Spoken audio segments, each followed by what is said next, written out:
There's many ways to describe acid and bases. There are lots of theories, but we're only going to look at two main theories to describe acid and bases. So just like we had the atomic theory, and we went from Dalton to Rutherford to Schrodinger, and it got more detailed and it included more of what was in the atom, the acid and base theory history is similar. The original theory was the Arrhenius theory. It said that acids produce hydronium ions or hydrogen ions. Bases were producers of hydroxide ions, the OH minus. Salts, on the other hand, neither produce hydronium ions nor hydroxide ions. This kind of fell apart because it was only good for describing strong acids and strong bases. The Bronsted-Lowry definition, we had to remember that a hydronium ion or a hydrogen ion is just a proton. So the acid is going to be defined as a proton donor, and the Bronsted-Lowry base will be described as a proton acceptor.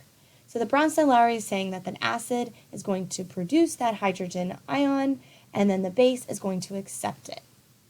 When an acid reacts with water, or base reacts with water, the water can act as an acid or base. So an acid plus water, the water can act as a base plus water, the water can act as an acid. It's amphoteric. There's another video on water, so don't worry about that term yet. Some ways to identify acid and bases. So acids are always going to start with H's, and the Arrhenius and Bronsted-Lowry are very similar. There's just a little bit of difference in their wording. Basically, they're both going to produce or donate protons. So anytime you have an H plus ion plus a nonmetal, that's going to be an acid. So some examples are listed here. These are monoprotic acids. What type of acids would these be? Triprotic. Bases are going to end in OH ions or hydroxide ions sometimes, where the Arrhenius definition says they're always going to produce OH ions. But the Bronsted-Lowry expanded that definition and said, wait, if you have a metal plus a hydrogen, that hydrogen can act as a nonmetal, so it would have a negative charge, and it would be therefore a base. So for example, we have here lithium hydroxide.